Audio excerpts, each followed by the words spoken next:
All right, welcome back to Problem Solver Politics. I'm your host, Cardinellis, with Cody the Oracle. Hey, everybody.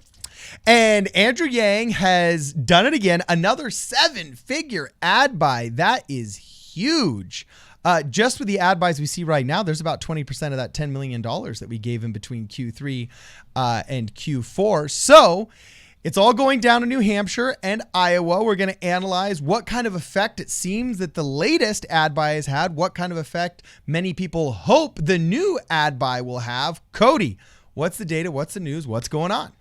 I guess the the Hill has an interesting take on it. But as you said, the Yang campaign dropped 7 figures to run ads primarily in 2 states, I believe, Iowa and New Hampshire. Now, these would make, and the ads, by the way, ran officially for the first time earlier this morning.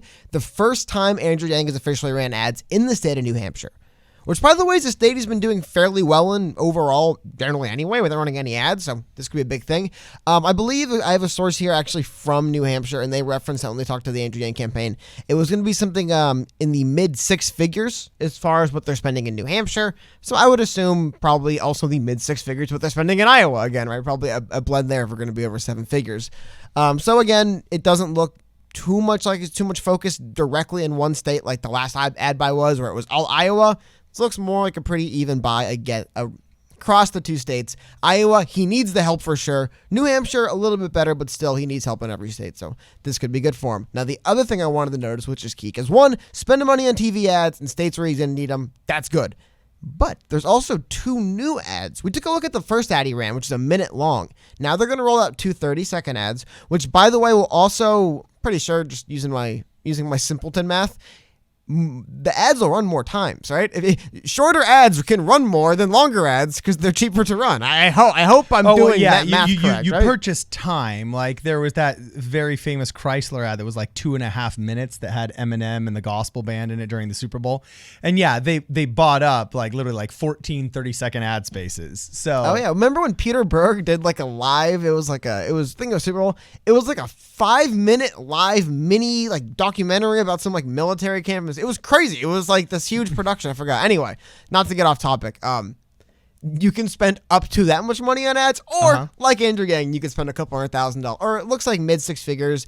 I would not be too surprised. I don't know anything official yet. Between 500,000 to 700,000 in both states. Okay, probably sound about right. Again, that's just speculation. But I want to take a look at these ads because the first ad we watched, we noted very, very little mention. They have in text, it said universal basic income. That was the majority of how much talked about universal basic income in that ad. And then also we talked the other day about him bringing Evelyn into the campaign more. So in these new ads, we're seeing both those things reflected. He's now talking about UBI and talking about Evelyn. So in 1 second here, I'm going to cue them up for you guys. These ads, short ads, they are about 30 seconds each. I don't know why I forgot that. So this first one I think is a pretty good one. Oh, and also one last thing. I believe they don't mention it. They don't mention it here in this tweet, but I have got to confirm these ads also were made by the Mulvaney and Longbaugh firm that he used to work for Bernie Sanders in 2016, and is the firm that Andrew Yang has given a lot of money to help him turn this primary. So let's check out the first ad. This first ad is titled Paycheck, and it's actually currently unlisted on YouTube, so you can check it out if you want. But here we go. I'll start it right now.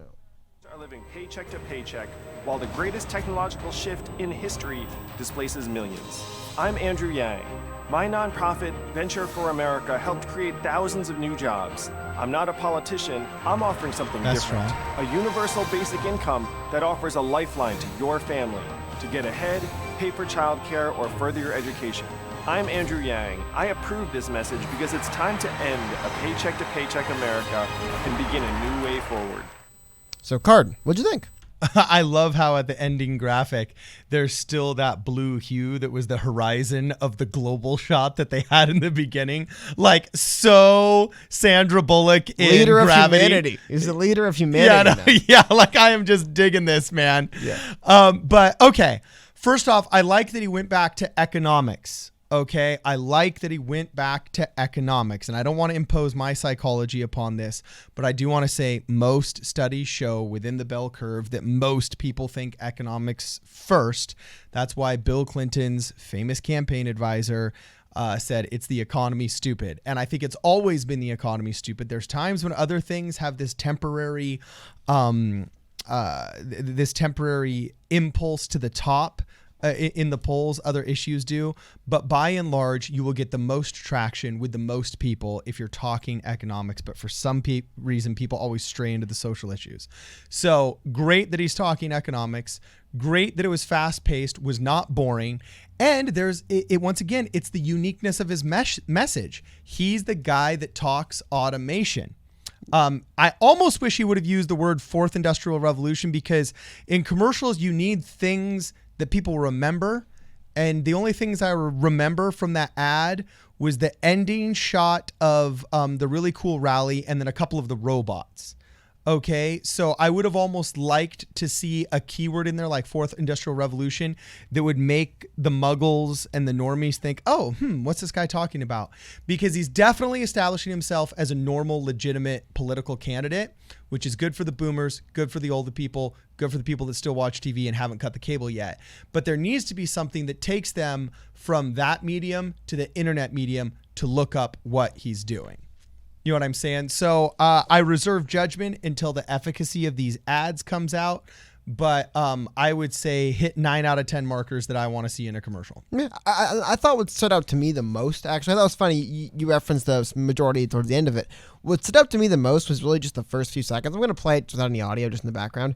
But I think as far as the relatable thing for this ad, the idea of millions of Americans are paycheck to paycheck, and then I think that's a very good subliminal way of showing that. Yeah. And I agree. That is what's going to resonate with people more than, because it isn't some weird political, phony baloney statement to say that millions of Americans living paycheck to paycheck. They are. And you'd be surprised. People don't necessarily like to live paycheck to paycheck. And it's funny. It's one of the things we talk about. One of the reasons I think it's interesting. Sucks. I am. Yeah. Well, it's one of the reasons why I don't like seeing candidates, I don't want to say demonize wealth, but because like a lot of times you can look and say somebody makes six figures, and it's like, yes, but they're still theoretically paycheck to paycheck because they're in debt.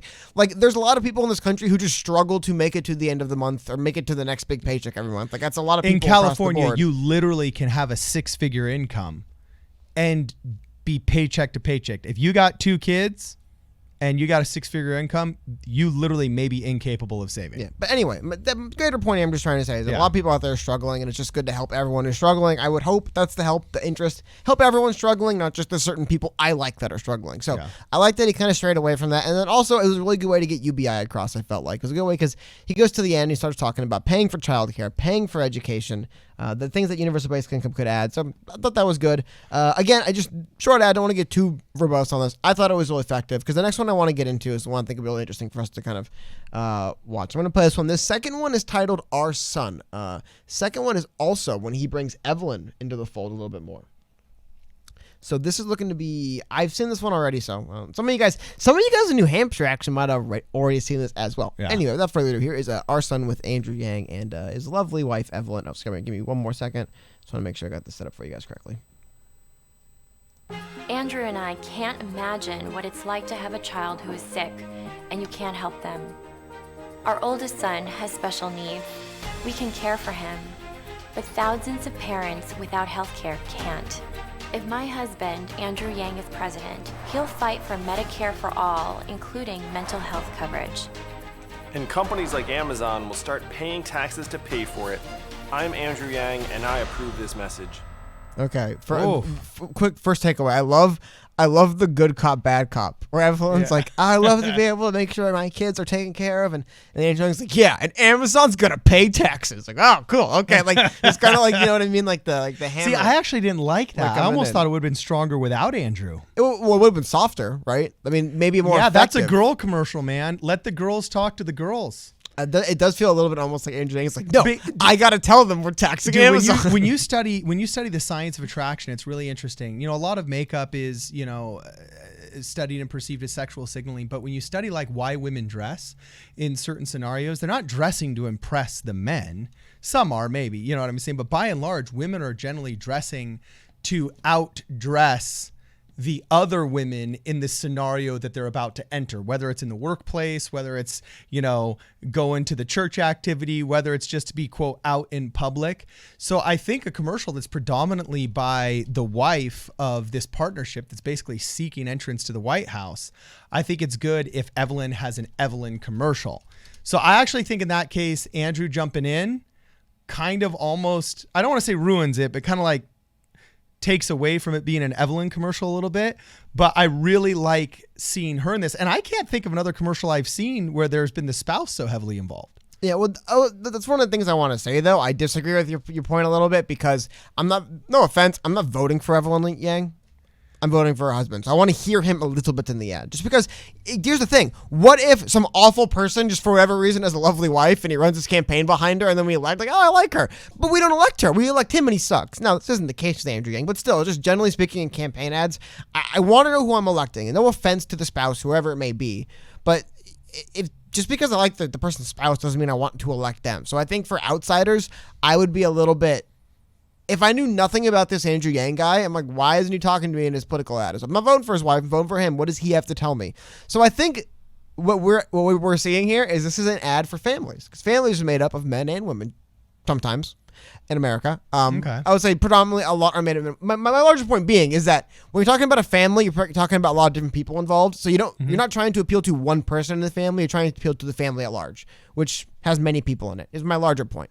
So while there is somebody who likes to hear the Evelyn part, there might be somebody sitting on the couch listening and saying, okay, but what is Andrew Yang going to do? I appreciate that his wife likes, hopefully, and then Andrew Yang... That drives them to the website, though. What I'm saying is Andrew Yang just says what he's going to do to perhaps appease them. I'm just saying, remember, a family unit, generally speaking, is multiple people with multiple different perspectives. So if you're trying to appeal to a family unit, I would say an ad like this. Now, I do agree. It was funny how Evelyn goes on and on, like, yeah, about my kids, and Yang's like, yeah, and then Amazon's gonna pay for it. It's like, wow, okay. Hey, whoa. Comes in like it's like a hammer, but I don't know. I mean, my thought, just because he's working with some people who know what they're doing, some serious people, so I would imagine this was a calculated thing. You brought up good points about how, like, perhaps, like I said, this was an ad tailored specifically to a, I don't even want to say female, but just someone more focused specifically on what, like, is about the family stuff and not as interested in maybe the policy stuff. I could see they'd be kind of like, oh, why is this guy angrily telling me Amazon's going to pay taxes at the end? But like I said, we're talking about like a family, which is, because remember, also trying to appeal to maybe multi-generation families that are watching TV. Like a TV ad is kind of weird because an internet ad is more focused generally, where it's like, no, I mean, no offense to YouTube, but as far as I know, most people watch YouTube generally by themselves. Not always. I watch YouTube with my friends. I'm not going to, but you know what I mean? Like, it's more intimate experience.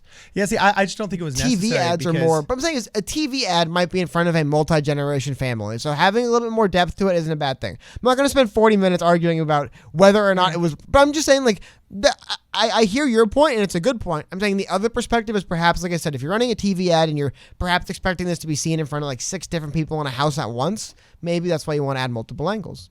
Again, we're not asking to.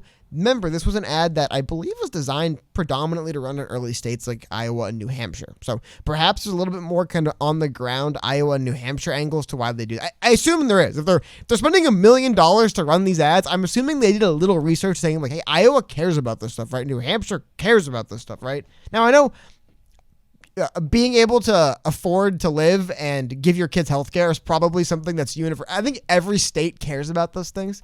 But I don't know. Like I said, I think it's a good point. But they're not good at broadcasting. And when you look at all the data, men are overt, women are relational. They will work to improve relationships. Men will work to improve situations. So the fact that she mentions like, oh, I have this son, you know what I'm saying? And we can take care of him. But I can't imagine other mothers who have that same relationship that couldn't do it. You know, that's why we have to vote for Andrew Yang. When you study the psychology of a lot of marketing to females, you realize you have to drive home the improvement of relationship and also the goodness of the product. I think most women understand that the government is so large and has so much tax dollars that there's money out there. Worrying how it's going to get paid for, okay, I don't think is necessarily generally of concern to them as much as who's the person that's going to be capable of executing this good idea that will improve my human relationships. It's a blessing and a curse of just a different psychology. And I think Evelyn killed it in there. I don't know. I stick by my theory that I think they should just kept it to her, but it was only 3 seconds of a 30-second commercial. So but you really would, if I did not know about a candidate, and like I said, I watched a political ad where just their spouse talked the entire ad, it would make me very uncomfortable with the candidate. Well, yeah, but you're also a guy.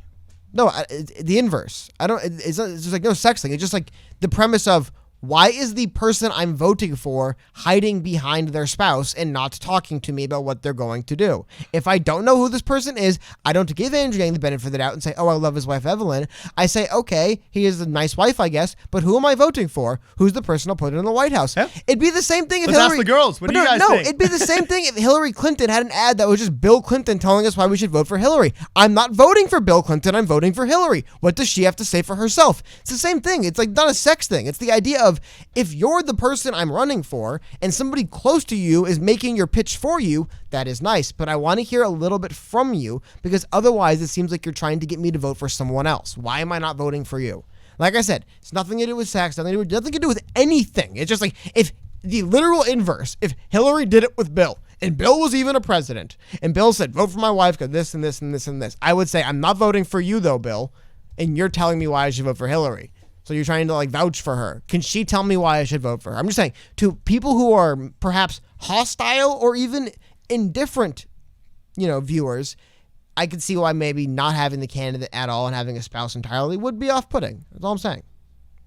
Okay. Like I agree that perhaps maybe he could have came across softer in it and just said yes, like almost just kind of backed up what she said and what he'll do, right? That's why I'm going to pass this. Not that's why I'm going to tax Amazon. It was a little like just even if he had said it nicer and said that's why it was a little bit we're strange going to how make sure aggressive he people was. pay their taxes. Yeah, I'm actually going to cue that up one more time. That was funny. This is no flame. I'm not trying to get on Andrew Yang campaign, but it was funny how But he like if you were to poll, it's like jarring almost. How if you were to poll across. 10,000 females, I don't think they would like 9,999 of them would say, yeah, I have a lot of angst one against second. Amazon. One So it's second. good to see a Yeah. guy saying, and Amazon's going to pay for it. 1 second, I'll put it right now. And companies like Amazon will start paying taxes to pay for it. Okay. I'm Andrew Yang. I admit I overcharacterized it a little bit. He just kind of says it matter-of-factly, so I'm not going to get him too bad. Still, I do agree with the point that perhaps he could have came across a little bit softer, but I actually do apologize. It is weird, by the way. I want to shout out that weird things we do in our heads where we just completely forget what we just saw. Rewatching it, he comes across much softer than I remembered. But still, I do agree that just the perspective of it. Again, though, multi-generational families watching television is a pretty common thing. So I think if you want to appeal to a broader range of people, it's not a bad idea to perhaps have multiple angles in there. Because you know what also maybe they're thinking? Maybe their research tells them that if we run this ad, neutral and hostile voters are going to think in their heads, how are we going to pay for this? And then what they do is they answer that question with Andrew Yang at the end. Yeah, That makes sense? I definitely doubt a company as professional as this one is going to be doing something off the cuff that is not focused and poll tested. So I'm sure there was a reason. I just have to say though that this is why I think oftentimes the art of just being able to sense the crowd is still something that can't be completely focus grouped and poll tested. Well, you're because how insisting many you know better? times? No, I'm not insisting that I know better, but I think oftentimes, you know how sometimes people say that some of God's best answers are unanswered prayers, right? I think there's plenty of times where the data might suggest something that a more savvy political operative would say, I don't think that's the direction we should go. That's all I'm saying. Is there is still an art to it, and there still are some intangibles that I think are intuitive. And intuitively, that did not seem like the strongest move to me. So I could be wrong. That's why I say I want to see the data and so on and so forth. But just intuitively, I just felt like that wasn't the strongest way to end. But You really don't think having the candidate answer the biggest question of how are we going to pay for it in the ads? I'm not going to get too long into this. I hear your point. It's not a bad perspective. oh no, I hear just it. don't think you should have called out Amazon specifically because I don't think that elicits a kind of you go get them attitude because I don't think a lot of people have animosity towards Amazon. Okay, but If you were to say, like, I think a lot of people are getting sick because of bad drinking water, I'm going to go get Monsanto's to pay for it. I think there's enough bad press on Monsanto's and people that hate Monsanto's that might have been a good call out. Well, but I don't know. Again, we're getting in the weeds here. I'm not going to argue about which company he should have called out. I'm just saying that I think the messaging idea, and I hear your point. I think it's not a bad point. I just also hear the point of the messaging idea of a lot of voters are going to see an ad like that and then instinctively in their head say, how are we going to pay for it? So having Andrew Yang just establish, I have a plan at least for how we'll pay for it with the specific isn't bad. That's my takeaway. Yep. The last thing I want to look into this, because we can talk forever about the psychology of it. Realistically, none of that matters. What it does in the polls matters. So we don't know what it's going to do in the polls yet. I think it'll help, obviously. But let's take a look at the polls today. So today, the first ads ran hours ago. Obviously, it's going to have no impact on polls for probably roughly a month or so. It's generally how this stuff works. Just because you saw a guy in ads 4 days ago doesn't always mean you're going to pick him in the poll. But when you've seen him consistently on your television for a couple weeks, that seems to be, correct me if I'm wrong, that seems to be when I chart these things how it works. Like when Tom Steyer first announced he was running, a lot of people kind of forgot he had been running.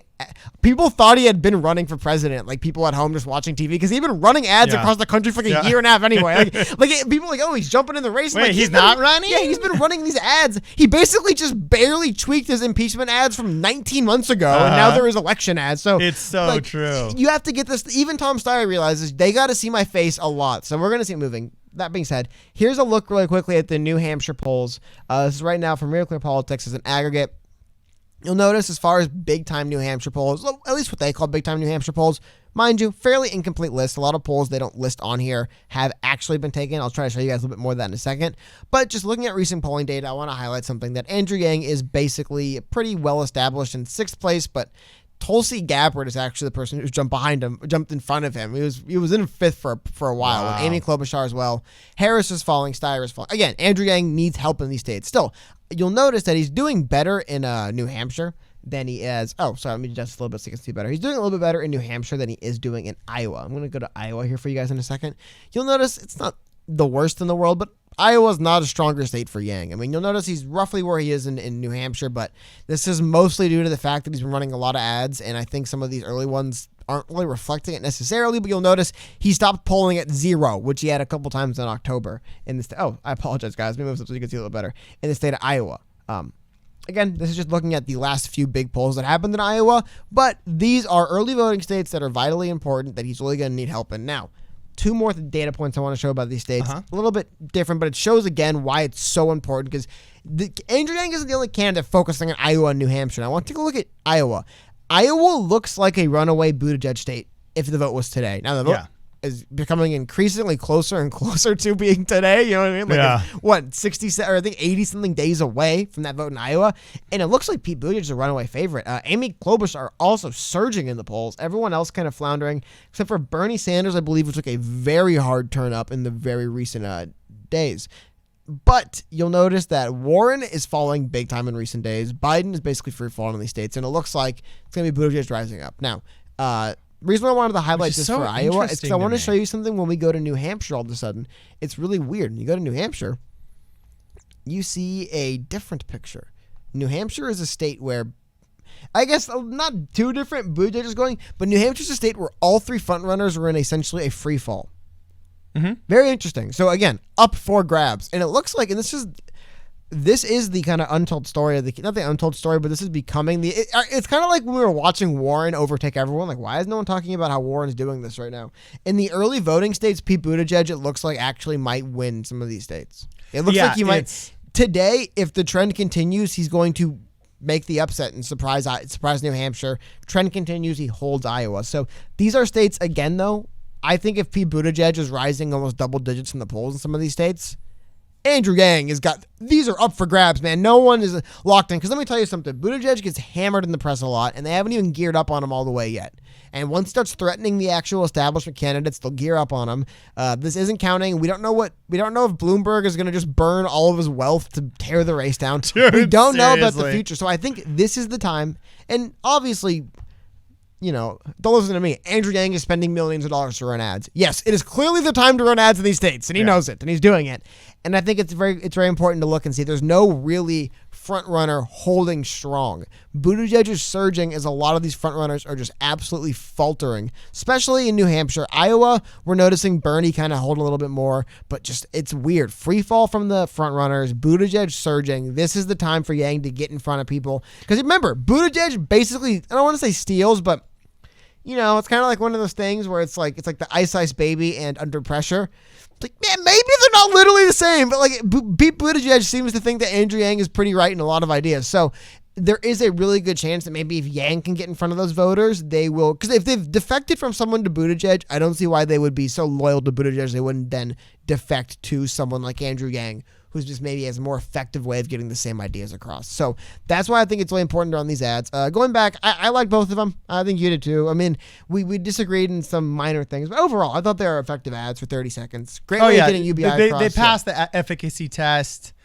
You know, Ed Koch famously says, if you agree with me on 7 out of 8 things, I think it definitely hits the 7 out of 8 points. And there also is a certain point in which a commercial gets so good that perfection can be the enemy of good, and you just have to focus on volume. So, yeah. Anyway, I'd love to hear what you guys think. Andrew Yang struggles in some demographics. He doesn't do very well with the African-American vote, which is big in some of these early states, disproportionately large compared to some other states that are oftentimes considered swing states. So I'd be really curious if anybody out there from any of the demographics that Andrew Yang struggles in just could spout out their opinion. Ladies, let us know what you think. Was it good him jumping in or not? Was it an effective Evelyn ad, an effective UBI ad, so on and so forth?